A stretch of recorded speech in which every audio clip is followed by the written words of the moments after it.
नमस्कार मेरे दोस्तों। एवरग्रीन ऑनलाइन क्लासेस में मैं राम प्रवेश आपका स्वागत करता हूं। आज ये जो पेपर है ये आपका प्रीवियस ईयर पेपर का मैथ का सेक्शन है, वो हम सॉल्व करने वाले हैं। तो देखेंगे उसमें क्या होने वाला है। मैं राम प्रवेश और ये मेरा एवरग्रीन क्लासेस एक एप्लीकेशन है जो आप प्ले स्टोर से सर्च करके डाउनलोड कर सकते हैं, या डायरेक्ट आप यहाँ से उसको स्कैन करो और डाउनलोड कर सकते हो। आज के हम क्वेश्चन देखने वाले हैं क्या दिए हैं और कैसे इनको सॉल्व करते हैं। जहां तक उम्मीद होगी हम कॉन्सेप्ट इजी ही लगाने वाले हैं।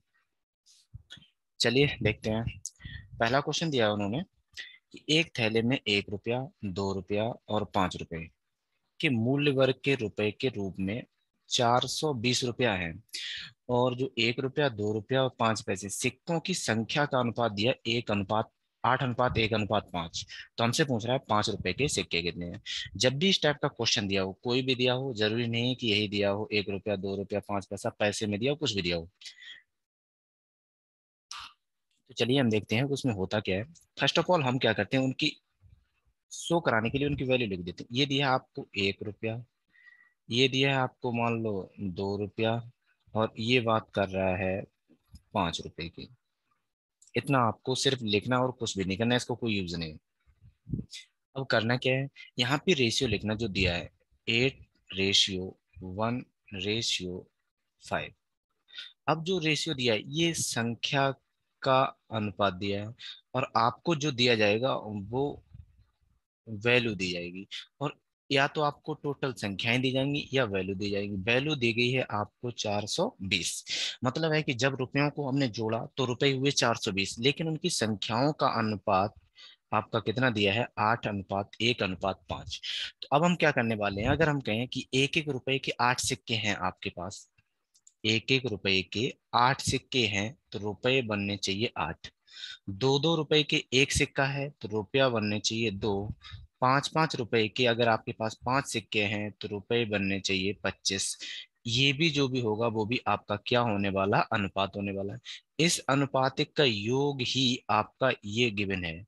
तो यहाँ पे अगर हम योग करें तो हो जाएगा 8x+2x प्लस के 25x इक्वल 420। तो यहाँ पे 8×2=10 और 25 35x इक्वल 420। तो x इक्वल 420/35। 5 से काटोगे 7 बार, 5 से काटोगे 84 बार, 7 से काटोगे 12 बार। मीन्स x इक्वल आपका कितना आया, 2 आया। यहाँ तक तो आपको समझ में आया होगा। अब होता क्या है कि जो भी वैल्यू आई है x इक्वल की, जहां भी इसका मल्टीप्लाई करोगे अनुपात में, वो अपने आप में रियल बन जाएगा। अब हमारा क्वेश्चन है थैले में 5 रुपए के सिक्के कितने, मतलब सिक्के पूछे, इस लाइन का आंसर पूछा गया और किसका पूछा गया है, 5। अब आपका जब x इक्वल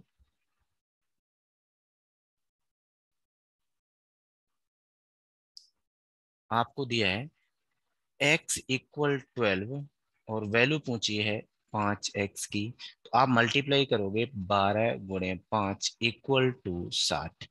तो 5-5 रुपए के सिक्के कितने हुए, 60। तो ऑप्शन हमारा कौन सा होगा, तीसरा। उम्मीद करते हैं आपको क्वेश्चन समझ में आया होगा। तो चलिए नेक्स्ट क्वेश्चन देखते हैं। नेक्स्ट क्वेश्चन हमारा एक दिया है सीरीज ग्राफ पे दिया है, और ग्राफ में ये लाइन ग्राफ है। लाइन ग्राफ 3 तरीके होते हैं, एक होता है आपका बार ग्राफ, एक वो लाइन ग्राफ, एक होता है पाई ग्राफ। तो ये हमारा दिया है आपका लाइन ग्राफ है। तो लाइन ग्राफ में दिया है, तो यहाँ पे हमें क्वेश्चन दिया है कि नीचे दिए गए रेखा चित्र 5 लगातार वर्षों Y1 Y2 Y3 और Y4 Y5 के लिए एक देश के लिए आयात से निर्यात, मीन्स इंपोर्ट से एक्सपोर्ट का रेशियो को दर्शाया गया है। यदि वर्ष बाई थ्री यदि वर्ष Y3 के लिए निर्यात, मतलब है निर्यात, एक्सपोर्ट आपको 35,000 करोड़ रुपए में दिया है, तो Y3 के लिए आयात कितना है, मीन्स इंपोर्ट कितना था। तो अगर हम बात कर रहे हैं Y3 की, तो Y3 का रेशियो देख रहे हैं, Y3 तो Y3 यही जा रहा है, तो उसका रेशियो दिया है आपको 1.1, मीन्स 11/10। अगर यहां से हम कहें import upon export equal to 11/10, ये दिया है। अब आपसे कह रहा है कि अगर एक्सपोर्ट का वैल्यू 35,000 करोड़ है, मीन्स 10 यूनिट, इसका वैल्यू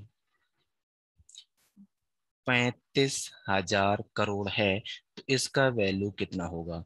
तो यहाँ पे इसका सीधा सा मतलब है कि 10 यूनिट इक्वल 35,000 है, तो 1 यूनिट बराबर 3500 होगा। तो 11 यूनिट कितना होगा? तो 3500 गुणे 11, तो ये हो जाएगा 3850 38,500। तो ऑप्शन नंबर कौन सा आपका पहला दिया? उम्मीद करते हैं ये क्वेश्चन आपको समझ में आ रहे होंगे। चलिए नेक्स्ट क्वेश्चन देखते हैं क्या दिया है। नेक्स्ट क्वेश्चन में दो वैल्यू दिए हैं पी और क्यू, जिनमें से कह रहा है कि जो पी है वो क्यू से 40% कम है। तो फिर हम क्या करते हैं, दोनों वैल्यू लिख देते हैं पी और क्यू। अब ये कह रहा है कि जो पी है वो क्यू से कम है, तो जिससे कम है मतलब जिससे कंपैरिजन कर रही है उसको हम थोड़ी देर के लिए 100 मान ले रहे हैं। इसका मतलब अगर क्यू का वैल्यू 100 है और ये वैल्यू आपकी 40 कम है, तो बची कितनी? 60%। ये थी आपकी 100%। परसेंटेज लगाओ चाहे लगाओ, 100 मैंने इसीलिए लिया था, ठीक है। अब आपसे कह रहा है कि क्यू पी से कितने परसेंटेज अधिक है। अब ये वाली वैल्यू अधिक है पर कितनी है? तो ये 60 है, ये 100 है, तो कितनी अधिक है? 40 अधिक है। किस से अधिक है? 60 से अधिक है।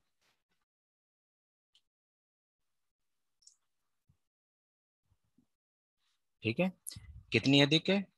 40। किससे अधिक है? 60 से। परसेंटेज चाहिए, मल्टीप्लाई बाई 100। तो 20 से जाएगा 2 बार, 20 से जाएगा 3 बार, तो वैल्यू हो जाएगी 200/3, मतलब 66.66%। यहाँ तक बात समझ में आई है? तो ऑप्शन नंबर कौन सा सही होगा? 4। ये इजी क्वेश्चन था, परसेंटेज में सबसे बेसिक क्वेश्चन हमारा यही होता है। चलिए नेक्स्ट क्वेश्चन देखते हैं। ये आपका प्रीवियस ईयर पेपर है। ये आपका PYQ previous year question paper है जो हम पहला लगा रहे हैं। ठीक है, आगे देखते हैं क्वेश्चन कौन सा है। यदि सोनू 20 मीटर पर सेकंड की गति से कार चला रहा है, तो सोनू 936 किलोमीटर की दूरी कितने समय में पार करेगा? अब देखो यहाँ पे जो डिस्टेंस है वो किलोमीटर में दिया है, टाइम आपका जो भी ऑप्शन चल रहा है वो घंटे में चल रहा है। इसका मतलब जो हमारी स्पीड है वो किलोमीटर पर हॉवर में होनी चाहिए। अब यहाँ पे दोनों ऑप्शन हम लेके चल रहे हैं। पहला, अगर आप मीटर पर सेकंड से किलोमीटर पर हॉवर में कन्वर्ट करोगे, तो आप मल्टीप्लाई करोगे 18/5 का। अगर आप उल्टा चल रहे हो, मीन्स किलोमीटर पर हॉवर से चलना है आपको मीटर पर सेकंड में, तो मल्टीप्लाई करोगे 5/18 का। ठीक है, तो सेम उसी कॉन्सेप्ट पे मुझे दिया है 20 मीटर पर सेकंड और कन्वर्ट करना है किलोमीटर पर आवर में, तो मल्टीप्लाई करेंगे 18/5 का। तो 5 से जाएगा आपका 4 बार, 18 चौक 72 किलोमीटर पर आवर। ये कितना हो जाएगा? 72 किलोमीटर पर आवर। अब यहाँ पे हमसे पूछा गया समय। तो जो समय होता है उसका जो फॉर्मूला है सबको पता होता है। समय बराबर होता है दूरी बटे चाल, मीन्स डिस्टेंस अपॉन टाइम। तो इसी को लिखा जाता है time equal distance upon velocity, मतलब चाल। तो अगर मुझे टाइम चाहिए तो टाइम कैलकुलेट करने के लिए मुझे दूरी चाहिए, तो दूरी हमें दिया है 936। हमें चाल चाहिए जो आपने अभी निकाली 72 किलोमीटर पर आवर। जब आप 936 डिवाइडेड बाई 72 किलोमीटर करते हो, तो वैल्यू आएगी आपकी 13 घंटा। तो यहाँ से इसको सॉल्व करोगे आप, इसको सॉल्व कर लेना, तो वैल्यू आएगी 13। टाइम दिया है तो हमसे पूछा जाएगा घंटे में, क्योंकि हमने सब कन्वर्ट कर लिया था किलोमीटर घंटा या फिर आपकी किलोमीटर प्रति घंटा। तो ऑप्शन नंबर कौन सा सही होगा? आपका पहला। यहाँ तक बात समझ में आई होगी। चलिए नेक्स्ट क्वेश्चन देखते हैं। नेक्स्ट क्वेश्चन में कह रहा है कि एक वस्तु को 15% की छूट पे देने के पश्चात 4777 रुपए में बेचा गया। वस्तु का अंकित मूल्य क्या था? तो यहाँ पे होता क्या है कि एक होता है अंकित मूल्य, उस पे जब हम कुछ छूट देते हैं परसेंटेज में, तो आपको एक वैल्यू मिलती है जिसको हम बोलते हैं विक्रय मूल्य।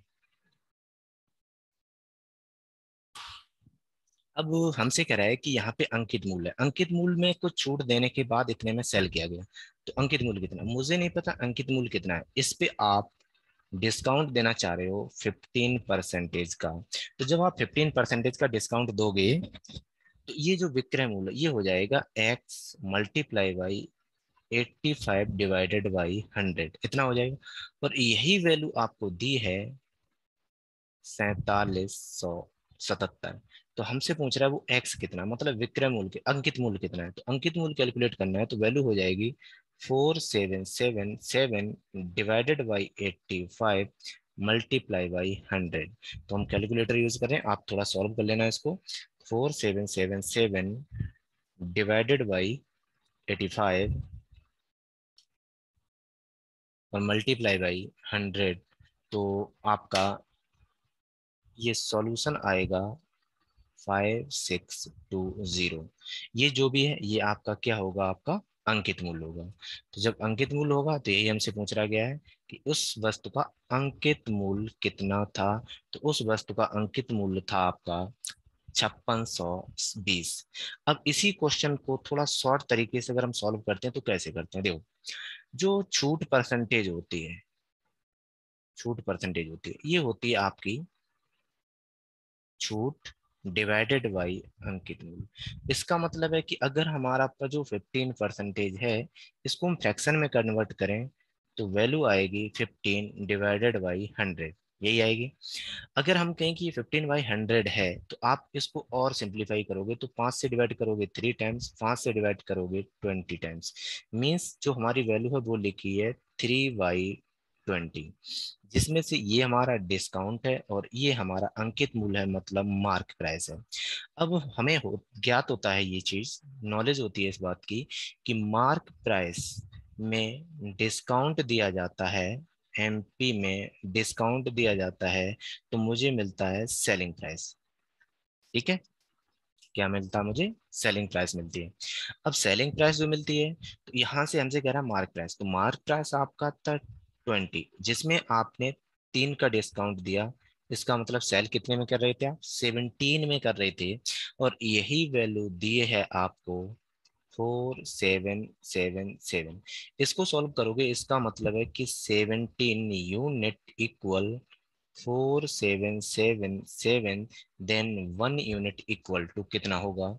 तो 4777 डिवाइडेड बाई 17, तो ये आएगा 281। तो 1 यूनिट कितना हो जाएगा, 281। तो हमसे पूछ रहा है अंकित मूल्य, मतलब 20 यूनिट पूछ रहा है, तो वैल्यू होनी चाहिए 281 multiply by 20, that is equal to 5620। उम्मीद है कि ये आपको कॉन्सेप्ट समझ में आया होगा। तो यहाँ तक हमने जो तरीका लगाया वो दो है, एक हमारा बेसिक, जो आप डायरेक्ट जो हमारा मेथड होता है बेसिक से, और एक जब हम फ्रैक्शन को, मतलब जो परसेंटेज उसको फ्रैक्शन में कन्वर्ट कर लेते हैं और उसको ये डिफरेंशिएट करा देते हैं कि किस वैल्यू को किस से डिनोट करते हैं। तो जब हमारा डिस्काउंट परसेंटेज में दिया होता है और इसको फ्रैक्शन में कन्वर्ट करते हैं, तो जो हमारा अंश होता है वो तो डिस्काउंट होता है, लेकिन जो हमारा हर होता है वो हमारा होता है अंकित मूल्य। क्लियर है, तो उसी में हमने इसको कन्वर्ट किया और हमारा आंसर कितना आ गया आपका 5620। चलिए अगला क्वेश्चन देखते हैं क्या दिया गया है। अगला क्वेश्चन दिया है कि दो वस्तुओं का अंकित मूल्य, वस्तुओं का मूल्य क्रमशः 3:2 के अनुपात में है। मीन्स दो वस्तुएं कोई भी है, क्या पता कौन कौन से हैं, उससे कोई लेना देना नहीं। हम मान ले रहे हैं कि थोड़ी देर के लिए एक ए है और एक कौन सी है, बी है। उनकी मूल्य का अनुपात दिया है 3:2, ये मूल्य दिया था। ठीक है, पहली वस्तु का मूल्य 40% से बढ़ा दिया जाता है। जब पहली वस्तु को आप 40% से बढ़ा देते हो तथा दूसरी वस्तु को x% से घटा देते हैं, और इसको हम x% से घटा देते हैं, यदि दोनों वस्तुओं के मूल्य का नया अनुपात 7:3 आता है, तो हमसे पूछ रहा है वो x क्या था। अब ये जो क्वेश्चन है उससे पहले हम एक कॉन्सेप्ट बताना चाहते हैं आपको।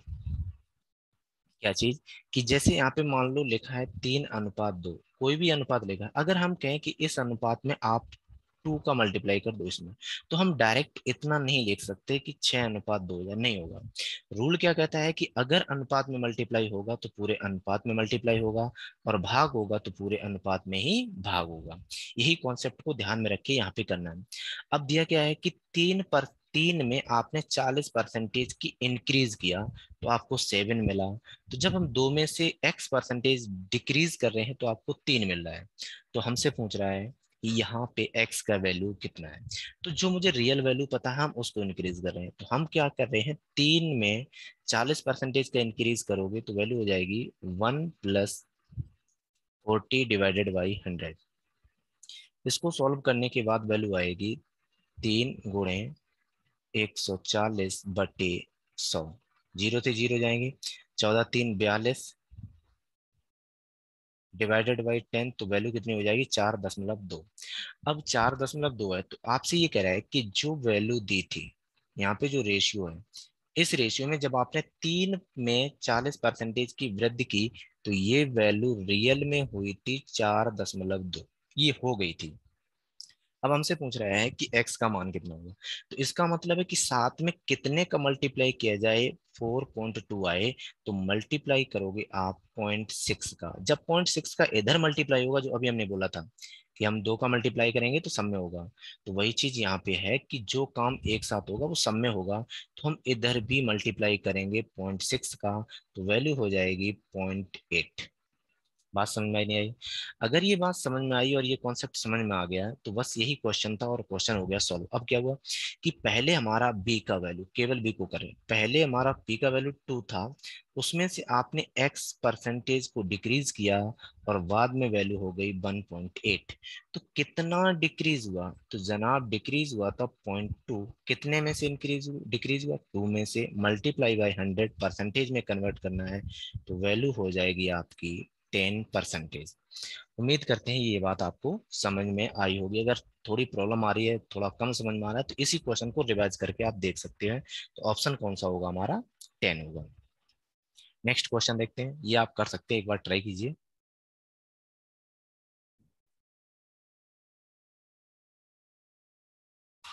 चलिए देखते हैं, आपने ट्राई किया होगा, उम्मीद करते हैं, अच्छी बात है। तो देखो होता क्या है, यहाँ पे अगर हम पूछें कि एक क्वेश्चन दिया a/b that is equal to 2:1 मान के चलें, और हम कह रहे हैं b/c that is equal to, मान के चलें, 2:3, और हम कहें कि आपको a/b/c चाहिए। तो आप लोग क्या करते हो जनरल, तो यहाँ पे हम लोग देखते हैं कि दोनों में कॉमन टर्म है, उस पे एक लाइन बनाओ और एक एन का स्ट्रक्चर बना दो। तो ए से स्टार्ट किया, बी से गए, मतलब एक लाइन का मल्टीप्लाई a/b, b/b और b/c। सेम स्ट्रक्चर यहाँ पे बनाने वाले हैं। तो दोनों एक सीधी लाइन का मतलब मल्टीप्लाई, 2 × 2 4, 2 × 1 2, 3 × 1 3। तो ए बी सी का जो रेशियो आएगा वो ये आएगा। सेम इसी पैटर्न पे हमारा ये क्वेश्चन दिया है। तो जो क्वेश्चन दिया है, तो क्वेश्चन क्या है, u/v that is equal to 4/7 और v/w that is equal to 9/7। दोनों को मर्ज करेंगे तो सेम वही चीज, ये स्ट्रक्चर बनेगा, तो ये भी यहाँ पे स्ट्रक्चर बनेगा। यू वी तो एक ही बार लिखते हैं और यहाँ पे हो जाएगा u/v/w। ये दोनों को मर्ज करेंगे, 4 9 36, 9 7 63 और 7 7 49। क्या कुछ कॉमन है, नहीं है। तो जब कॉमन नहीं है तो यही हमारा रियल रेशियो होगा, क्योंकि जो कॉमन होता है उसको हटा दिया जाता है, पर यहाँ पे कोई कॉमन नहीं है, तो यही हमारा कैसा होगा, रियल रेशियो होगा। अब हमसे कह रहा है कि यहाँ पे कंपैरिजन करो, तो आपसे कह रहा है कि यहाँ पे जो रेशियो में वैल्यू है, रेशियो में, तो रेशियो में u इक्वल आपका 36 यूनिट है, पर हमसे कह रहा है ये जो 36 है ये आपका रियल में 72 है। तो 36 में कितने का मल्टीप्लाई हुआ, 36 में 2 का मल्टीप्लाई होगा। तो वही चीज है, अगर 2 का मल्टीप्लाई होगा तो रियल बनाने के लिए पूरे अनुपात में भी आपका 2 का मल्टीप्लाई होगा। तो उस केस में u हो जाएगा आपका 72, b हो जाएगा आपका, 2 का मल्टीप्लाई होगा तो 126, और W हो जाएगा आपका 98। और यही हमसे पूछ रहा है वहां पे W की रियल वैल्यू कितनी है, तो W की रियल वैल्यू कितनी हो जाएगी आपकी 98 हो जाएगी। ये आपका रेशियो का क्वेश्चन है। चलिए नेक्स्ट क्वेश्चन देखते हैं। नेक्स्ट क्वेश्चन में दिया है कि एक साधारण ब्याज से, सिंपल इंटरेस्ट से, एसआई कॉन्सेप्ट से 5 वर्षों में एक धन 10,650 हो जाता है और 6 वर्षों में 11,076 हो जाता है, तो राशि क्या थी। जब भी बात साधारण ब्याज की होती है और कोई 2 वर्षों का आपको मिश्र धन दिया जाए, ये जो भी लिखा है ये आपका अमाउंट है, मिश्र धन दिया है, बात समझ में आ रही होगी। ये क्या दिया है, मिश्र धन दिया है।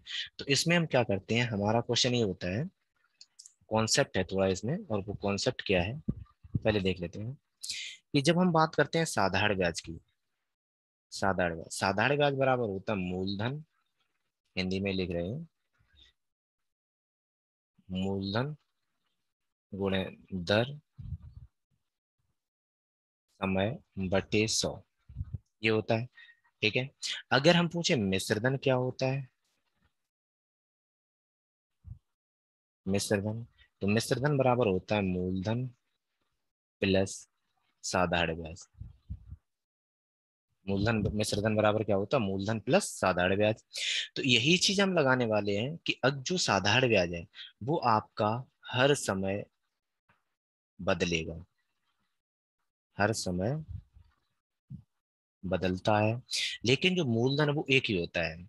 यही कॉन्सेप्ट हम यहाँ पे लगाने वाले हैं, जो हमारा क्वेश्चन था कि 5 वर्षों का मिश्रधन दिया है, इसका मतलब है 5 वर्ष के लिए आपको जो मूलधन है वो दिया है और 5 वर्ष का ब्याज दिया है, इंटरेस्ट दिया है। ये बात समझ में आई। ये चीज यहाँ पे हमसे करा है कि 6 वर्ष का, तो 6 वर्ष का हमें मूलधन दिया है, मतलब एक मूलधन दिया है और 6 वर्ष का हमारा ब्याज दिया है। अगर दोनों इक्वेशन को हम माइनस कर दें बड़े में से छोटे को, तो यहाँ पे वर्ष मिलेगा 1 वर्ष। मूलधन से मूलधन कैंसिल होगा और यहाँ बचेगा आई। तो यहाँ पे जो वर्ष का अंतर होगा उस केस में हमारा मूलधन हट जाता है और जो डिफरेंस आएगा वो किसका आएगा, आपका एसआई का आने वाला है। जब एसआई का डिफरेंस आने वाला तो वही कॉन्सेप्ट हम यहाँ पे लगा रहे हैं कि 5 वर्ष के लिए आपका जो मिश्रधन है वो है 10,650 और 6 वर्ष के लिए आपका मिश्रधन है 11,076। तो यहां से हम कहते हैं कि 1 वर्ष हमने इसमें से इसको माइनस किया है, या कुछ भी मान लो दोनों में से माइनस किया है, तो वैल्यू बची 6, 2, 6 और 1। देख रहे हैं दोबारा, गलती हुई है कहीं, हाँ गलत है ये,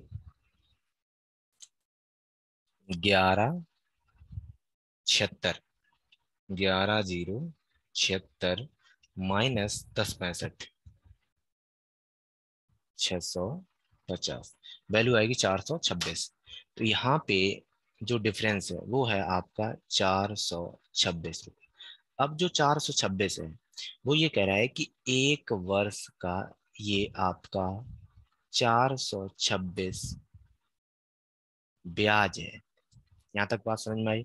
अगर 1 वर्ष का ब्याज इतना है तो फिर 5 वर्ष का ब्याज कितना होना चाहिए, तो 5 वर्ष का ब्याज हो जाएगा 426 × 5 मीन्स 5 6 30, 3 5 दूनी 10, 3 13, 5 को 20 और 1 21। तो 5 वर्ष के लिए ब्याज कितना होगा, इतना। अब बात करते हैं मिश्रधन की। तो जो मिश्रधन होता है, मिश्रधन इक्वल होता है आपका मूलधन प्लस ब्याज, यही होता है। तो मिश्रधन आपको दिया है, 5 वर्ष की बात करें, 10,650। वहां पे एक मूलधन होगा जिसको प्रिंसिपल कहा जाता है और ब्याज दिया है 2130। तो हमसे पूछ रहा मूलधन कितना है, तो ये हो जाएगा 10,650 माइनस 2130।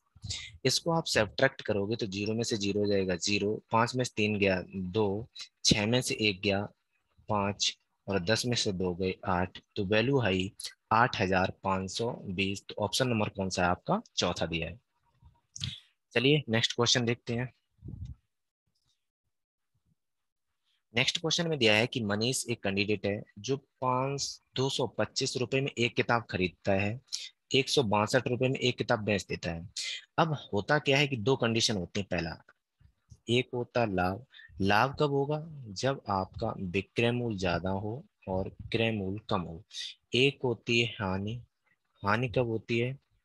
जब आपने क्रय मूल्य ज्यादा दिया हो और सेल किया हो कम में। तो वही चीज दी है कि आपने ₹162 में बेचा है और 225 रुपए में खरीदा था। तो इसका ये तो क्लियर मतलब हो गया कि आपको हानि होने वाली है। पर हानि एक किताब पे होगी कितनी, हम ये निकालने वाले हैं। तो ये होता आपका क्रय। तो 225 माइनस 162, तो ये आ जाएगा 3। दो में 12 में 6 गया, 6 63। मतलब है कि एक किताब पे ये हो जाएगा एक किताब की हानि। एक किताब की क्या दी है हानि। तो हमसे पूछ रहा है ऐसी अगर हम 7 किताब बेचें तो कितने की हानि होगी। तो जब एक बुक पे आपको लॉस हो रहा है ₹63 का, तो 7 बुक्स पे कितने का लॉस होगा? 63 इंटू 7, तो 7 3 21 और 7 6 42 एंड 44। तो जब 63 में 7 का मल्टीप्लाई करोगे तो कितना आएगा? 441। तो ऑप्शन नंबर कौन सा है आपका? दो। क्वेश्चन नॉर्मल था कि ₹225 में आप एक किताब खरीदते हो, 162 में बेचते हो, हानि होगी। तो एक किताब पे कितनी हानि होगी? तो एक किताब पे हानि होगी आपको 63 की। तो ऐसे ही 7 किताबों पे कितनी हानि होगी? 441। केवल नॉर्मल क्वेश्चन ये दिया था। चलिए नेक्स्ट क्वेश्चन देखते हैं। नेक्स्ट क्वेश्चन भी एक आपका ग्राफ है, नॉर्मली है, देखते हैं। क्वेश्चन दिया है कि नीचे दी गई देखिए बार चार्ट में 7 विभिन्न मिठाइयाँ, टोटल मिठाइयों की संख्या है 7। में S1 S2 S3 S4 S5 S6 and S7 में चीनी की मात्रा का कुल वजन से रेशियो दिया है। मतलब यहाँ पे जो दिया है, आपको दिया है शुगर डिवाइडेड बाई टोटल, ये दिया है टोटल वजन, मतलब शुगर डिवाइडेड बाई टोटल वजन। अब हमसे कह रहा है कि मिठाई S4। हम अब बात करेंगे सिर्फ और सिर्फ मिठाई S4 के बारे में। तो जो S4 है वो दिया है आपका 18%। मीन्स S4 में 18% शुगर है, इतना दिया है। अब अगर हम इसको फ्रैक्शन में ब्रेक करते हैं तो वैल्यू आ जाएगी 18 डिवाइडेड बाई 100। और इसको सिंप्लीफाई करो तो वैल्यू होनी चाहिए 9/50। तो ये तो बता रही है मुझे शुगर और ये बता रही है टोटल वजन। यहाँ तक बात समझ आ रही है। अब होता क्या है कि क्वेश्चन में दिया है कि कुल वजन 150 हो तो मिठाई एस पेन में चीनी कितनी है। तो आपसे कह रहा है कि अगर 9/50 में ये शुगर, ये हमारी टोटल मात्रा ही आपको 150 दी गई है। मतलब 50 में कितने का मल्टीप्लाई हुआ है? तो 50 में 3 का मल्टीप्लाई हुआ। आप इसमें 3 का मल्टीप्लाई कर दो, वैल्यू कितनी हो जाएगी? 27। सिर्फ इतना दिया था कि 50 यूनिट इक्वल 150, तो 1 यूनिट इक्वल टू 3। तो ऐसी ही 9 यूनिट का वैल्यू कितना होगा? 27। मतलब है कि आपकी जो मिठाई S4 है इसमें 27 kg चीनी यूज हुई है, क्योंकि वजन आपका किसमें चल रहा है? केजी में। और यही हमसे पूछ रहा है कि S4 मिठाई में आपकी चीनी कितने केजी यूज हुई है। तो वो कितने केजी यूज हुई है आपकी? 27 kg। चलिए नेक्स्ट क्वेश्चन देखते हैं। अगला क्वेश्चन दिया है कि यहाँ पे 5 परीक्षण दिए हैं, A1 A2 A3 A4 and A5 का औसत वजन n है। तो यहाँ पे दिए हैं A1 A2 A3 A4 and A5। इन सब का जो एवरेज है वो एक वैल्यू है n। अब आपसे कह रहा है कि हर एक, ये तो हमारे क्या है? परिणाम है, ठीक है, ये हमारे ऑब्जेक्ट है, परिणाम। अब आप क्या कर रहे हो? हर एक वैल्यू में से 100 कम कर रहे हो। हर एक वैल्यू में से आप कितना कम कर रहे हो? 100 कम कर रहे हो। तो हमसे पूछ रहा है औसत पे क्या इफेक्ट पड़ेगा। जब आप इसमें से 100 कम करोगे, इसमें से 100 कम करोगे, इसमें से 100 कम करोगे, इसमें से 100 कम करोगे, इसमें से 100 कम करोगे, तो एवरेज कितना कम हुआ? तो एवरेज भी आपका 100 कम होगा। तो जब एवरेज पहले n था उसमें 100 कम हो जाएगा, तो कितना आएगा आपका आंसर, 100 माइनस होगा और वो कौन सा हो जाएगा, n-100। अब ये कॉन्सेप्ट क्या होता है वो चीज हम यहाँ पे एक बार हम बताने वाले हैं। पहला देखो, हम मान के चले हमारी कॉन्सेप्ट है A1, वैल्यू दिए A2, वैल्यू दी है A3 और वैल्यू दी है A4, केवल इतने के लिए चल रहे हैं। और इनका जो एवरेज है वो हमने n मान लिया, ठीक है। अब वो होता क्या है कि अगर हम कुछ ऐड करें, कुछ ऐड करें तो ऐसे है, A1 प्लस मान के चल रहे हैं हम x, और यहाँ पे हो जाएगा A2 में प्लस x, A3 में प्लस x और A4 में प्लस x। तो उस केस में देखो, अगर आपने सब में एक कांस्टेंट संख्या इंक्रीज की है, मतलब एक समान संख्या आपने बढ़ाई है, तो उतना ही आपका एवरेज भी बढ़ेगा। सेकंड है, अगर हम माइनस करें तो A1 minus x, A2 minus x, A3 minus x, A4 minus x. तो इस केस में जो आपका एवरेज है वो भी कम हो जाएगा उतना ही जितने आपके नंबर कम हो रहे हैं। अब बात करते हैं मल्टीप्लाई की। अगर आप मल्टीप्लाई करते हो A1 into x, A2 into x, A3 into x, A4 into x, तो उस केस में आपका एवरेज भी उतने ही नंबर से मल्टीप्लाई होगा जितना नंबर आपका हर एक नंबर में गुणा हो रहा है। थर्ड हो चुका है 4, ये भाग है। अगर आप A1 में भाग लगा रहे हो x से, A2 में भाग लगा रहे हो x से, A3 में भाग लगा रहे हो x से, A4 में भाग लगा रहे हो x से, तो जितना आपने नंबर में भाग लगाया उसी से भाग लगेगा आपका एवरेज में। तो ये चार कॉन्सेप्ट होते हैं। अगर आपने प्रत्येक नंबर में x जोड़ा तो एवरेज में भी x जोड़ेगा, अगर आपने प्रत्येक नंबर में से माइनस किया तो एवरेज भी उतना ही कम हो जाएगा, अगर आपने हर एक नंबर में एक मल्टीप्लाई किया तो उतने ही नंबर से एवरेज में मल्टीप्लाई होगा, अगर आप हर एक नंबर को एक नंबर से भाग कर रहे हो तो आपका औसत भी उतने ही नंबर भाग करेगा। यही कॉन्सेप्ट यहाँ पर था कि आपने हर एक नंबर में से 100 माइनस किया तो इसका मतलब है कि आपका एवरेज भी 100 माइनस होता, तो हमारा एवरेज कितना हो जाता, n-100। ये कॉन्सेप्ट होता और कुछ नहीं। तो चलिए अगला क्वेश्चन देखते हैं। अगला क्वेश्चन दिया है कि एक कैंडिडेट ए है, अकेला एक काम को 6 दिन में कर सकता है। एक कैंडिडेट बी है जो अकेले काम को 8 दिन में कर सकता है, और अगर दोनों मिलकर कार्य करें तो कितने समय में पूरा करेंगे। तो होता ये है कि मान लो कि एक कैंडिडेट है, ए इस कार्य को 6 दिन में कर रहा है, पूरा कर रहा है, काम कितना पता नहीं। एक कैंडिडेट बी है जो पूरे काम को 8 दिन में कर रहा है। तो हम क्या करते हैं, काम निकालते हैं, पर काम ऐसा होना चाहिए जो काम आपका 6 से भी डिवाइड हो और 8 से भी डिवाइड हो। उस केस में हम दोनों से डिवाइड करने वाली संख्या निकालते हैं, और संख्या होगी दोनों का एलसीएम, तो वो हो जाएगी आपकी 24। 24 में 6 का भी भाग जाएगा और 8 का भी भाग जाएगा, पर एलसीएम होना चाहिए। अब अगर हम, हमारे पास जो काम है वो 24 यूनिट है, काम कितना, 24 यूनिट, और 6 दिन में कर रहे हैं, तो हम एक दिन में काम करेंगे 4 यूनिट। अगर हमारे पास 24 यूनिट काम है और 8 दिन में कर रहा है वो बी, तो जो बी है वो एक दिन में काम करेगा 3 यूनिट। तो इसका मतलब है कि जब दोनों काम करेंगे, ए प्लस बी, तो जो एक दिन में काम होगा वो होगा आपका 3 + 4 unit, that is equal to 7 unit. तो एक दिन में 7 यूनिट काम होगा, और कम मुझे करना कितना है, 24, इतना करना है। अब यहाँ पे ध्यान रखना कि एक इक्वेशन होती है कि कुल काम इक्वल होता है कार्य क्षमता गुणे समय, ये होता है। अब यहाँ से जो कुल काम है वो तो हमारा 24 है, दोनों की कार्य क्षमता 7 हुई, हमसे पूछ रहा वो समय कितना था। तो जो समय है, टाइम है, वो हो जाएगा आपका 24 / 7, और ये किसी से कटने वाला नहीं, तो ऑप्शन हो जाएगा हमारा पहला। तो आंसर कितना हो जाएगा आपका, 24/7 दिन, जो भी है दिन लगा सकते, दिन दिया है तो आप यहाँ पे दिन लगा सकते हो। अब अगर इसी क्वेश्चन, ठीक है, अगला क्वेश्चन देखते हैं हम लोग।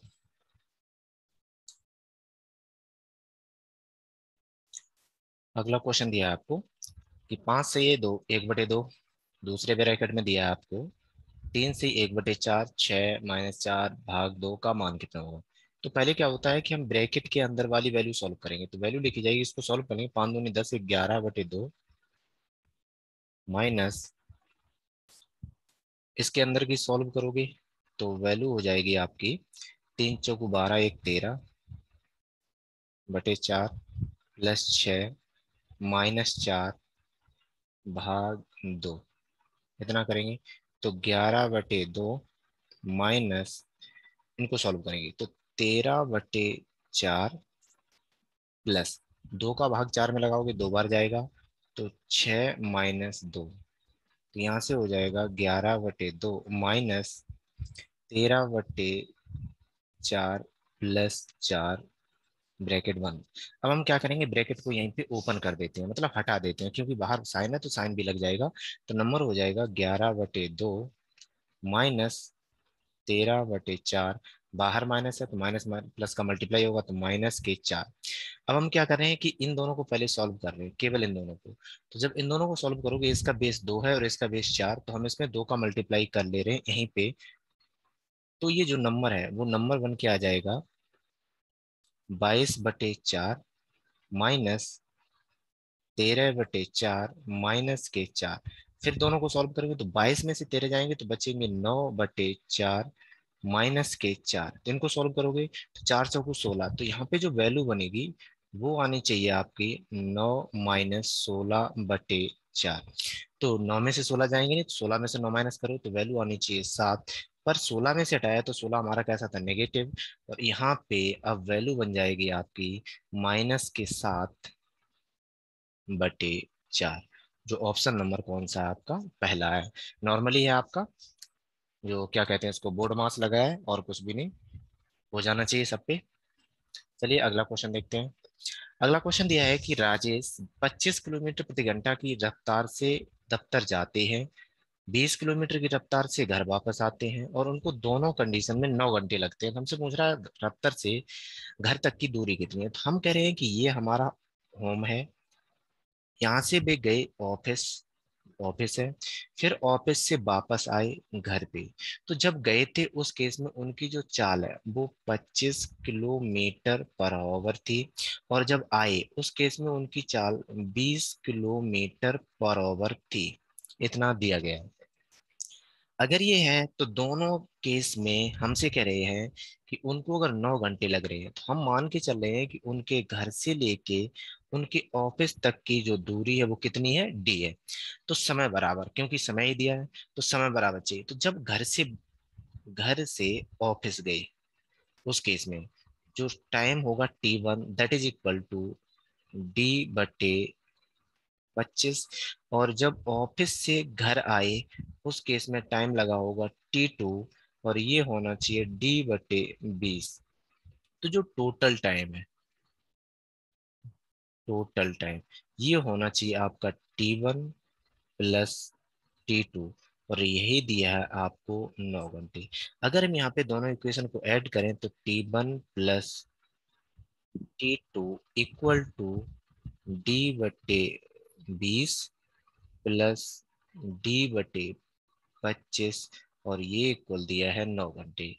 इस इक्वेशन को सॉल्व करने के बाद हमसे पूछ रहा है उस डी का मान कितना, मतलब दूरी कितनी है।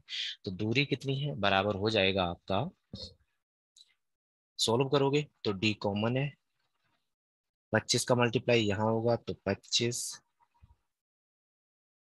20 का मल्टीप्लाई वहां होगा तो 20, और दोनों हर का मल्टीप्लाई होगा तो 20 × 25 इक्वल टू 9। 25 + 20 45 डी, दोनों का मल्टीप्लाई 20 × 25 इक्वल टू 9। 9 से जाएंगे ये 5 टाइम्स, तो 5 बार कटेगा ये 4 बार, तो 25 × 4 = 100। तो जो डी है वो कितना आया आपका, 100 किलोमीटर। इसका मतलब है कि उसके घर से उसके ऑफिस तक की दूरी सिर्फ और सिर्फ कितनी दी है, 9 किलोमीटर। उम्मीद करते हैं ये आपको समझ में आया होगा। आगे चलते हैं, देखते हैं अगला क्वेश्चन क्या दिया गया है। अगला क्वेश्चन फिर एक लाइन ग्राफ है। हमसे कह रहा है नीचे दिए गए रेखा चित्र में एक कंपनी के 5 विभिन्न उत्पाद P1, P2, P3, P4, P5 पर लाभ परसेंटेज को दर्शाया गया है, ध्यान रखना।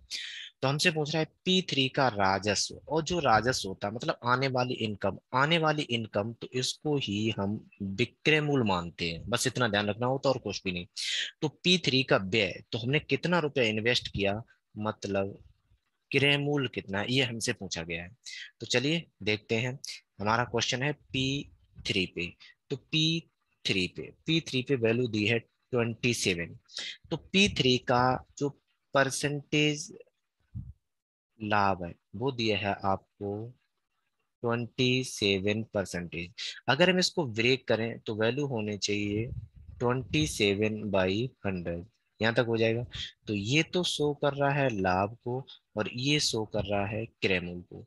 तो अब हम यहाँ पे इक्वेशन लिखने वाले हैं क्रय मूल्य से विक्रय मूल्य। तो क्रय मूल्य है आपका 100, और जिसमें से 27 का प्रॉफिट हुआ, वो वैल्यू हो जाएगी 127। यहाँ तक बात समझ में आई नहीं आई? अब हमसे कह रहा है कि राजस्व मतलब है कि विक्रय मूल्य, ये वाली वैल्यू आपको दी है 38100। तो ये वाली वैल्यू कितनी होगी, ये हमसे पूछा गया है। क्वेश्चन समझ में आ गया नहीं आ गया? तो अब हम क्या करने वाले हैं, इनको एज ए यूनिट मान के चल रहे हैं। कैसे कि 127 यूनिट इक्वल दिया है 38100। तो 1 यूनिट इक्वल अगर इसको सॉल्व करोगे तो वैल्यू आएगी 300। तो आपको पूछी है 100 यूनिट कितना होगा। तो 300 पहले के और 100 अब दोनों मल्टीप्लाई होंगे, तो वैल्यू हो जाएगी 30,000। इसका मतलब है कि उस वस्तु में, मतलब P3 जो उत्पाद है, उसका व्यय हमने इस पे इन्वेस्ट किया था कितना, 30,000 रुपया। ये हमारा क्वेश्चन था। तो चलिए, उम्मीद करते हैं आपको समझ में आ गया। नॉर्मली है, केवल दो ही बातें समझनी है कि जो राजस्व, राजस्व मतलब हमें कितना मिला, और मिलता कब है, जब हम कोई वस्तु को विक्रय करते हैं। अब कह रहे हैं कि व्यय, हमने कितना रुपया इन पे इन्वेस्ट किया। इन्वेस्ट कब करते हैं, हम जब कोई चीज खरीदते हैं, मतलब क्रय किया है। तो यही दो टर्मिनोलॉजी है जिनसे हमारा क्वेश्चन थोड़ा टफ बनता है और बहुत ईजी है। चलिए अगला क्वेश्चन देखते हैं क्या है। अगला क्वेश्चन दिया है कि अनिल, दीपक और दिनेश मिलकर एक कार्य को 35 दिन में पूरा करते हैं। तो एक है अनिल, एक है दीपक, और एक है दिनेश। ये तीनों जब मिलके कार्य करते हैं तो इनको टाइम लगता है 35 दिन। अनिल तथा दिनेश केवल दोनों, तो अनिल तथा दिनेश दोनों अगर मिलके कार्य करें तो इनको काम में टाइम लगता है 60 दिन। अब दोनों का मुझे एलसीएम लेना होता है। तो जब एलसीएम लोगे तो एलसीएम लेने में वैल्यू आएगी आपकी 7 × 12 × 5, इतना आएगा। ठीक है। तो यहाँ पे इनकी जो कार्य क्षमता है, इन तीनों की कार्य क्षमता, तो जब 35 से भाग लगाओगे तो इन तीनों की कार्य क्षमता आएगी 12। केवल इन दोनों की कार्य क्षमता निकालो, केवल इन दोनों की। तो जब 60 से भाग लगाओगे तो इनकी कार्य क्षमता आएगी 60। ठीक है। अब देखो, अनिल, दीपक, दिनेश, इनकी कार्य क्षमता है 12। मतलब एक दिन में तीनों मिलके 12 काम करेंगे। और एक दिया है अनिल प्लस दिनेश, इन दोनों की कार्य क्षमता है 7। तो इसका मतलब हुआ कि जो दीपक है उसकी कार्य क्षमता 5 है। जब कार्य क्षमता 5 है, यहां ध्यान रखना ये क्या दिया, कार्य क्षमता, तो वो कितने दी है, 5। तो अब हमसे कह रहा है कि अगर दीपक ही काम करे तो टोटल टाइम कितना लगेगा। अगर दीपक ही काम करे तो टाइम कितना लगेगा, और टोटल काम है आपका इतना। ये क्या दिया है, टोटल काम। तो टोटल काम दिया है 7 × 12 × 5 डिवाइडेड बाई 5। तो 5 से 5 कटेगा तो 12×7 = 84। तो अगर केवल दीपक काम करेगा तो उसको 84 दिन लगेंगे वही काम करने में, जो अनिल, दीपक, दिनेश 35 दिन में करते थे, अनिल और दिनेश 60 दिन में करते थे। चलिए देखते हैं। कार्य समय का बहुत इजी क्वेश्चन है, तो सब करते हैं, बेसिक है। ठीक है। आगे क्वेश्चन दिया है कि एक चक्रवृद्धि ब्याज की दर से मतलब सीआई कंपाउंड इंटरेस्ट पर 3 वर्ष में स्वयं का 5 गुना हो जाता है। मीन्स ये 5 गुने की बात है कि पहले वैल्यू आपकी पी थी, अब कितनी हो जाएगी P5। ये 5 गुना है। जो वैल्यू थी वो तो हमारा मूलधन होता है, और जो वैल्यू कंप्लीट फाइनल आएगी वो हमारा मिश्र धन होता है। ये दो वैल्यू ध्यान रखनी होती है और कुछ भी नहीं। इस क्वेश्चन को जो बेसिक तरीके से करते हैं वो चीज हम बताने वाले हैं कि हमारा जो मिश्र धन होता है इसका जो फॉर्मूला है, जो मिश्र धन है वो होता है आपका मूलधन 1 + R/100 पावर टी। ये इसका फॉर्मूला है मिश्र धन का। इसी से ये क्वेश्चन निकल के आया है अगर बेसिक से करें तो। अब बेसिक से होता गया, हमारा कह रहा है कि मिश्र धन जनाब पहले पी था 5P हुआ, तो मिश्र धन है 5P। पहले मूलधन था P, 1 + R कितना है पता नहीं, डिवाइडेड बाई 100। और कितने समय की बात हो रही है, 3 समय की, तो 3 लगा दो।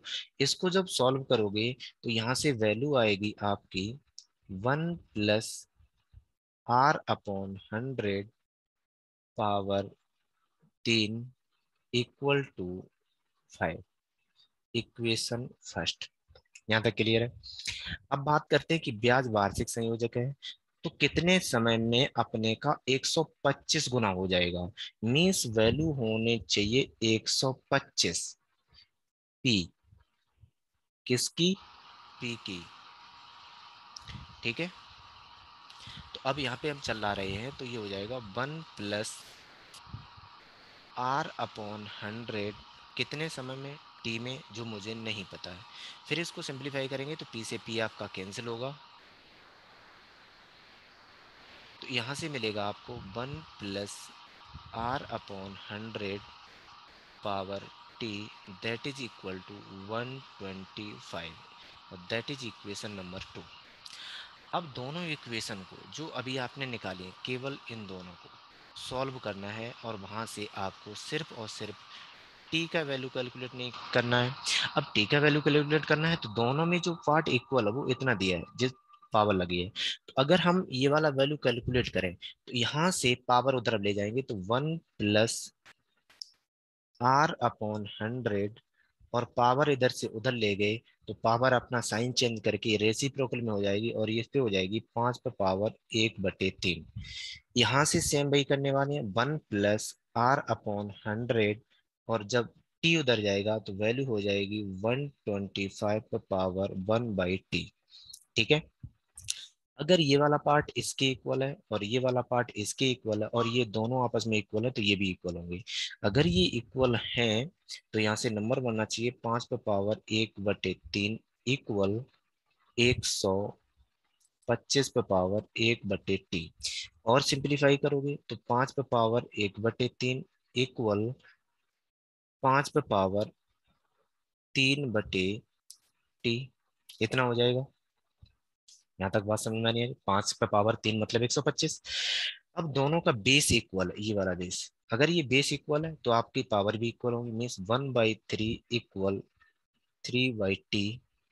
अब इसको सिंप्लीफाई करोगे तो यहाँ से जो वैल्यू आने वाली है तो t इक्वल कितना होगा 9, और यही हमसे निकलवाया था, तो इसका मतलब ऑप्शन नंबर हमारा कौन सा होने वाला है, 9 होने वाला है। ये तो हमारा बेसिक है। अब इसी को अगर हम डायरेक्ट सॉल्व करते हैं कंपटीशन में तो वो कॉन्सेप्ट क्या होता है, तो वो चीज देख लेते हैं। होता क्या है कि आपसे कह रहा है कि कोई धन 5 वर्ष में 3 वर्ष में 5 गुना होता है, तो 3 वर्ष में अपने का 5 गुना होता है। क्लियर। तो कितने वर्ष में अपने का 125 गुना होगा। तो होता क्या है कि जो नंबर यहाँ पे लिखा है उसी के रूप में इस नंबर को कन्वर्ट कर दो, तो ये तो आपका लिखा है 5, तो ये हो जाएगा 5 / 3। जब ये हो जाएगा तो इसकी जो पावर आई है इसका मल्टीप्लाई समय के साथ कर देते हैं, तो जो आपका टाइम है ये वाला, तो ये हो जाएगा 3 × 3 = 9 वर्ष। केवल आपको एग्जाम में इतना करना होता है। उम्मीद करते हैं ये क्वेश्चन आपको समझ में आया होगा। चलिए नेक्स्ट क्वेश्चन देखते हैं। आपसे पूछा है आंकड़ों का बहुलक। बहुलक ठीक है। तो चलिए देखते हैं क्या है। तो जो वैल्यू दी है कि एक मैच में एक बॉलर है जो इतने इतने विकेट लेता है 15 मैचों में। ठीक है। अब इसमें क्या होता है, तो हम ये देखते हैं कौन सी वैल्यू कितने बार रिपीट हुई। तो हम देखते हैं जीरो कितनी बार रिपीट हुआ, तो जीरो सिर्फ 3 बार रिपीट हुआ। एक कितनी बार रिपीट हुआ, तो एक 2 बार रिपीट हुआ। दो कितनी बार रिपीट हुआ, तो एक, दो, तीन, 4 बार रिपीट हुआ। तीन कितनी बार रिपीट हुआ, एक, दो, तो तीन सिर्फ 2 बार रिपीट हुआ। चार, चार आया है 1 बार। पांच कितनी बार आया, एक, दो, तीन, तो पांच आया है आपका 3 बार, यही है आंकड़े। ठीक है। तो तीन दो पाँच, पाँच चार नौ, नौ दो 11 और चार 15। ठीक है।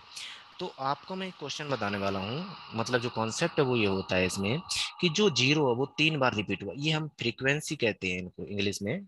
मतलब बारंबार तक कितनी बार रिपीट हुआ। एक आपका कितनी बार रिपीट हुआ, 2 बार। दो कितनी बार रिपीट हुआ, 4 बार। तीन कितनी बार रिपीट हुआ, 2 बार। चार रिपीट हुआ 1 बार। पांच रिपीट हुआ 3 बार। तो जो बहुलक होता है, बहुलक होता है ज्यादा रिपीटेशन, ज्यादा रिपीटेशन, जिसकी रिपीटेशन ज्यादा हो। तो जो बहुलक है, तो बहुलक में देखा जाए तो जो दो है वो रिपीट हुआ है 4 बार। जिसकी संख्या ज्यादा हो उसको बहुलक बोलते हैं। तो रिपीटेशन किसका हुआ, दो का, और कितनी बार हुआ, चार। जितनी बार और कोई नहीं हुआ, तो इसका मतलब है कि जो हमारा बहुलक है वो तो हमारा कितना हो जाएगा, आपका दो हो जाएगा। नेक्स्ट क्वेश्चन देखते हैं। ये स्टैटिक्स का है, जब हम बेसिक पढ़ेंगे तो बेसिक देख लेना अपना। इसमें दिया है महत्तम समावर्तक, HCF.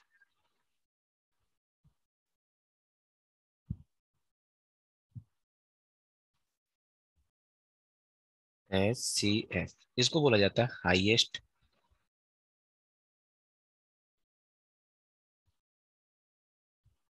Common factor. Highest common factor. अब ये होता क्या है वो चीज देखते हैं। इस कॉन्सेप्ट के अकॉर्डिंग तो इसमें दो नंबर दिए हैं। पहला, पहला नंबर दिया है 2 पे पावर 3 गुणे 3 पे पावर 5। एक नंबर बी दिया है, इसमें दिया है 3 पे पावर 3 और 5 पे पावर 2। जब भी हम एचसीएफ निकालते हैं तो फर्स्ट ऑफ ऑल हम देखते हैं कॉमन। तो कॉमन जो वर्ड है, जो नंबर है, यहाँ पे 3 है, यहाँ पे 3 है, दोनों में सिर्फ एक ही नंबर कॉमन चल रहा है 3। जिसकी पावर मिनिमम हो, कॉमन चाहिए तो पावर कैसे होना चाहिए, मिनिमम। तो पावर मिनिमम 3 पे कितनी है, 3, और कुछ कॉमन होने वाला नहीं। उस केस में हमारा एचसीएफ कितना हो जाएगा, 3 हो जाएगा। अगर हम यहीं पे कहें कि इसका एलसीएम कितना होता, तो एलसीएम होता फर्स्ट ऑफ ऑल कॉमन। तो कॉमन था 3, उसकी मैक्सिमम पावर कितनी थी, 5। अब जो रिमेनिंग पार्ट है, रिमेनिंग हमारा टोटल 2, तो 2 पे पावर 5 और 5 पे पावर 2 और 5 पे पावर 2। उस केस में जो हमारा एलसीएम होता है वो ये होता है। लेकिन हमसे क्या पूछा गया, एचसीएफ, तो एचसीएफ आपका इतना हो जाएगा। अगर एलसीएम पूछा जाता तो 2 पे पावर 5 नहीं है। ठीक है। इसमें ऑप्शन नहीं दिया है, तो हमें जो हमारा ऑप्शन है एचसीएफ वो सिर्फ कितना हो जाएगा, 3 पे पावर 3। चलिए नेक्स्ट क्वेश्चन देखते हैं। नेक्स्ट क्वेश्चन दिया है कि एक वस्तु का क्रय मूल्य 220 रुपया है और लाभ 20% है, तो वस्तु का विक्रय मूल्य क्या है। तो सेम वही कंसेप्ट है कि हमारा एक होता है क्रय मूल्य, और क्रय मूल्य से दो ही कंडीशन में होते हैं, चाहे प्रॉफिट हो चाहे लॉस हो, और आगे चल के हमें एक टर्म मिलेगा विक्रय मूल्य। हमसे कह रहा है कि एक वस्तु है जिसका क्रय मूल्य दिया है 220, और इस पे आपको प्रॉफिट लेना है 20%। तो विक्रय मूल्य क्या है, विक्रय मूल्य का जनरल फॉर्मूला होता है, अगर आप लिखोगे तो क्रय मूल्य 1 plus profit percentage divided by 100। ये होता है। तो यहाँ से जो ये वैल्यू निकालोगे तो ये हो जाएगा विक्रय मूल्य, मतलब है सेलिंग प्राइस। सेलिंग प्राइस मतलब कॉस्ट प्राइस कितने दिए है आपकी 220, वन प्लस प्रॉफिट कितना दिया है 20% डिवाइडेड बाई 100। ठीक है, सॉल्व करोगे तो यहाँ से हो जाएगा 220 और ये हो जाएगा 120/100। दोनों को जीरो से जीरो कैंसिल, तो वैल्यू आने वाली है 22 × 12। 12 दूनी 24, 12 दूनी 24 और 2 26, तो वैल्यू हो जाएगी 264। तो इसका मतलब है कि जो हमारा विक्रय मूल्य है वो कितना है आपका 264। इसी क्वेश्चन को अगर हम फ्रैक्शन से डिवाइड कर दें, नेक्स्ट टाइप होता है इसका, सेकेंड तरीका है कि जो हमारा 20% दिया है इसको हम फ्रैक्शन में कन्वर्ट करें तो ये होता है 5/1/5। ये तो आपका प्रॉफिट है और ये आपका कॉस्ट प्राइस है। तो कॉस्ट प्राइस से मुझे जाना है सेलिंग प्राइस में। तो कॉस्ट प्राइस आपका 5 है, एक का आपको प्रॉफिट मिलेगा, तो सेलिंग प्राइस हो जाएगा 6। इसका वैल्यू दिया है आपको 220, तो इसकी वैल्यू कैलकुलेट करनी थी। तो यहाँ से आपसे हम बता रहे हैं कि 5 यूनिट इक्वल दिया है 220, तो एक यूनिट हो जाएगा 4×5 = 45, 4×5 = 20, 4×5, ठीक है, 500 को 20, 500 को 20 44, ठीक है, इतना। तो जब एक यूनिट इतना है तो आपसे पूछ रहा है 6 यूनिट कितना है, तो 44 × 6 इतना पूछा है। तो 6×4 = 24, यही लिख रहे हैं, 6×4 = 24 और 2 26, और यही हमारा आया था 264। ये तो हमारा डायरेक्ट तरीका है अगर हमारा कॉन्सेप्ट क्लियर है तो, वरना ये बेसिक है हमारा। ठीक है, ये हमारा फर्स्ट टाइप है और ये हमारा सेकंड टाइप। तो चलिए नेक्स्ट क्वेश्चन देखते हैं क्या आया था। नेक्स्ट क्वेश्चन भी आपका सरलीकरण का है। सरलीकरण का है तो इसको बेसिक नॉर्मली कर सकते हैं हम लोग। इसको सॉल्व करेंगे तो 10×3 = 30 और 1 × 31/3 भाग 5/3 का ब्रैकेट के अंदर सॉल्व करोगे तो नॉर्मली 10 में से 1 गया 9 प्लस 14/3 इतना हो जाएगा। फिर इसको सॉल्व करेंगे 31/3 भाग 5/3 का 9×3 = 27 और 14, तो इन दोनों को ऐड करोगे 27 और 14, तो ये आएगा आपका 41। तो यहाँ हो जाएगा 41/3। अब इसको फिर सॉल्व करेंगे 31/3 भाग 5/3 गुणा 41/3। अब ध्यान रखना कि ये जो गुणा लगा है और बीच में भाग लगा है, भाग से मतलब नहीं, हमने का को गुणा में कन्वर्ट किया तो पहले यही दोनों सॉल्व होंगे। तो यहाँ पे हो जाएगा आपका 31/3 भाग 5 × 5 और 5×4 = 20 और 3×3 = 9। अब ये रिपीट होके मतलब इसका रोटेशन चेंज हो जाएगा और गुणा लग जाएगा।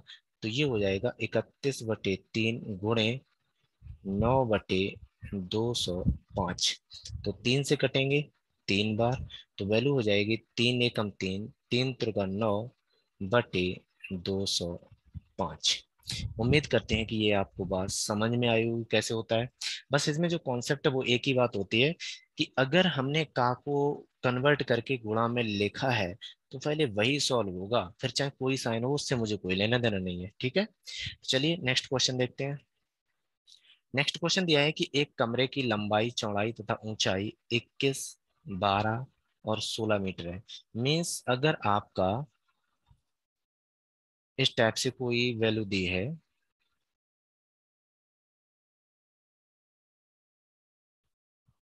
ठीक है, और कोई भी हम मान के चल रहे हैं कि हमने दोनों को मिलाया, ये भी दोनों मिलाए, ये भी दोनों मिलाए, यहाँ पे मिलाए। ठीक है, होता क्या है कि यहाँ पे से कह रहा है कमरे की चौड़ाई, लंबाई चौड़ाई तथा ऊंचाई। तो लंबाई दी है आपको 21, चौड़ाई दी है आपको 12 और ऊंचाई दी है आपको 16। तो हमसे पूछा है कि इस कमरे में रखी जाने वाली सबसे बड़ी छड़ की लंबाई क्या है। तो जो सबसे बड़ी छड़ होती है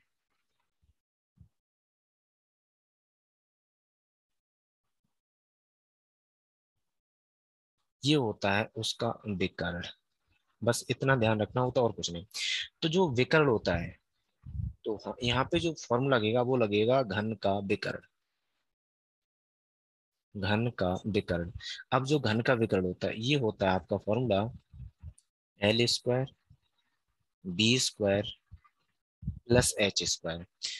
दोनों में L² लंबाई, B² चौड़ाई, H² आपकी अगेन क्या हो जाएगी, ऊंचाई। तो यहाँ पे फॉर्मूला लगाएंगे तो यहाँ पे होना चाहिए √21², 12², 16²। ठीक है। तो फिर सॉल्व करेंगे आगे। 21², 441, 12²,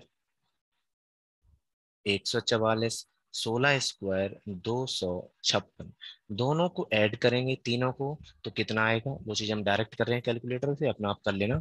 441 प्लस 144 प्लस 256 वैल्यू आ जाएगी 841। तो यहाँ पे वैल्यू कितनी आ जाएगी, 841। और ये जो है आपका वो कितना है, आपका विकर्ण है एक।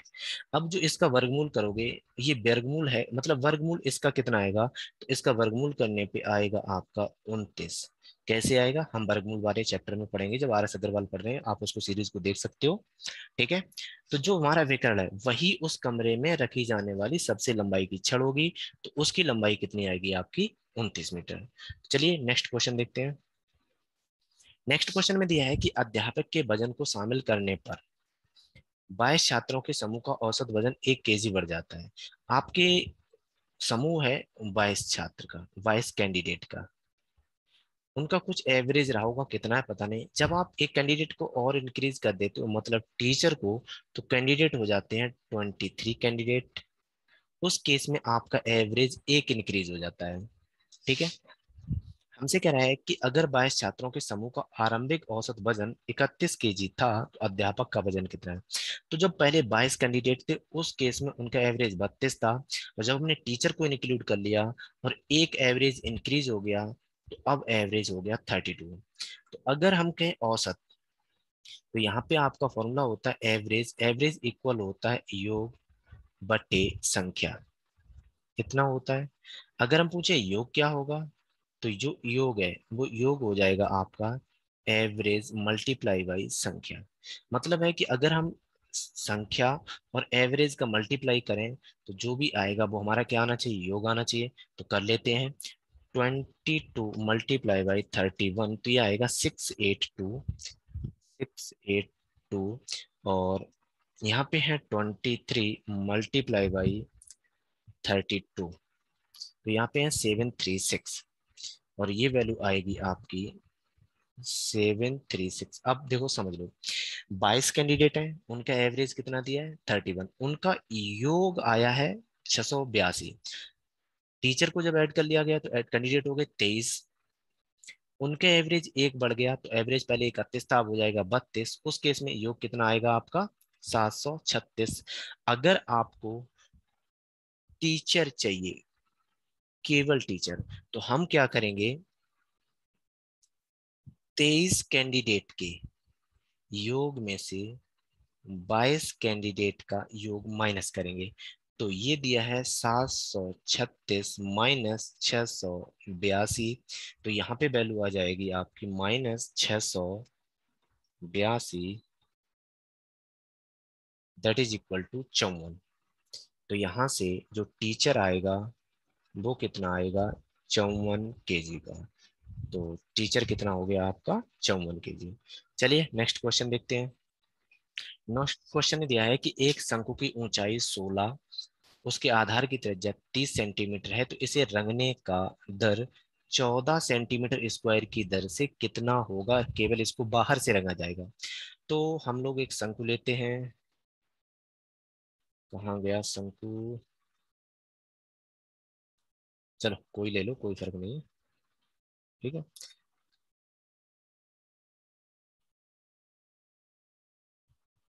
ठीक है। ये दिया है। होता क्या है कि ये अगर शंकु है तो नीचे इस बेस इसका इस टाइप से होगा। ठीक है। और यहाँ से यहाँ तक इसकी हाइट होगी। तो जो हमसे कह रहा है कि इसकी जो ऊंचाई है, वो ऊंचाई तो दी है 16 सेंटीमीटर, इसकी त्रिज्या दी है 30 सेंटीमीटर। तो जब हम केवल बीच वाला सेक्शन उठाएं, ये वाला, उस केस में ये यहाँ से यहाँ तक तो 16 सेंटीमीटर, और ये दी है उसने 30 सेंटीमीटर। तो पाइथागोरस प्रमेय लगाओगे तो यहाँ पे देखो, ये दिया है 16, ये दी है 30, रियल में जो दिया है ये 8 है, ये 15 है, और ट्रिपलेट के हिसाब से ये 17 होना चाहिए। तो 8 में 2 का मल्टीप्लाई किया 16, 15 में 2 का मल्टीप्लाई किया 30, तो 17 में 2 का मल्टीप्लाई करोगे 34। इसका मतलब है कि जो इसकी तिर्यक ऊंचाई है वो कितनी होने वाली है, 34। केवल इतना मुझे बताना था अभी। अब हमसे कह रहा है कि इसके बाहर को रंगने के लिए, तो जब बाहर रंगोगे,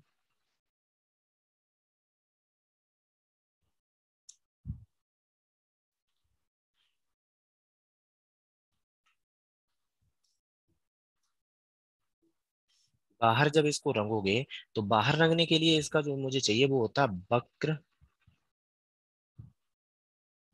पृष्ठ क्षेत्रफल, मतलब कर्व्ड सरफेस एरिया, और वो होता है πr/l। ये फॉर्मूला मुझे लगाना है। अब इसका इसका एरिया चाहिए, तो एरिया हो जाएगा आपका 22/7 गुणे त्रिज्या 30 गुणे तिर्यक ऊंचाई 34। ये हो जाएगा। अब देखो हर चीज सेंटीमीटर में है, तो एरिया भी सेंटीमीटर स्क्वायर हो जाएगा।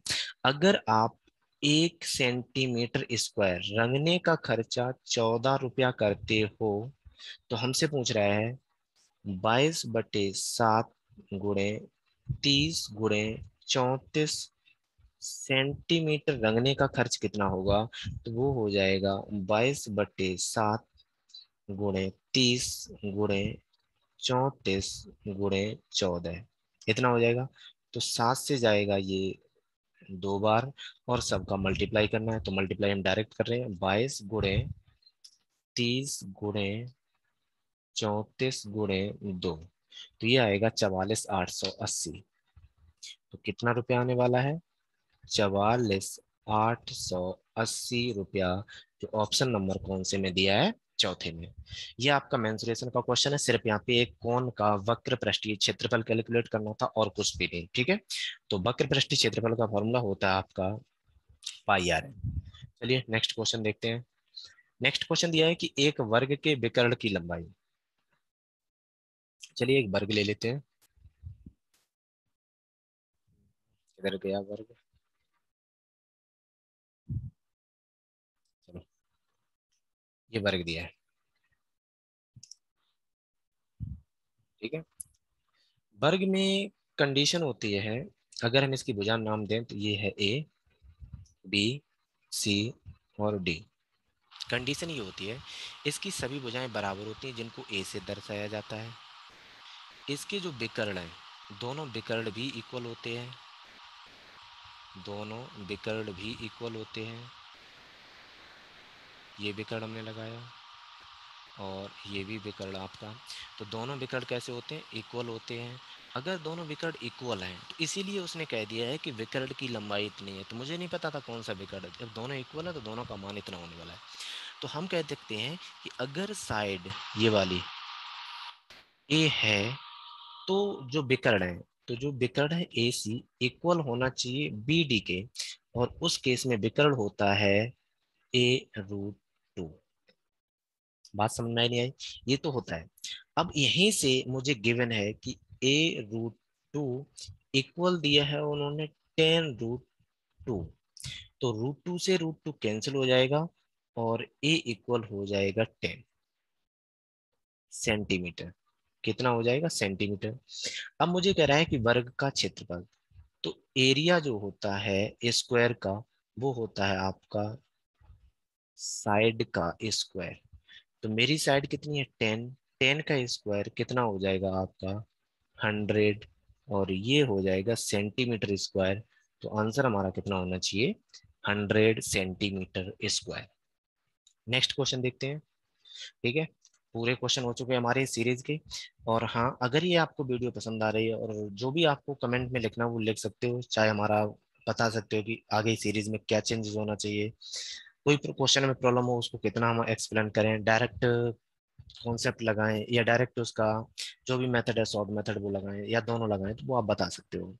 अगर आपको ये वीडियो पसंद आ रही है तो आप उसको लाइक तो बना ही सकते हैं एक, उसमें कुछ नहीं जाता है। अगर सब्सक्राइब नहीं किया तो सब्सक्राइब कर दो, क्योंकि ऐसे ही वीडियो आपको मिलते रहेंगे। और बहुत से लोग कहते हैं कि सब्सक्राइब करने के बाद नोटिफिकेशन नहीं आता, तो प्रॉब्लम ये होती है कि यहाँ पे एक घंटी बनी होती है, एक घंटी बनी होती है, उसको प्रेस कर लो।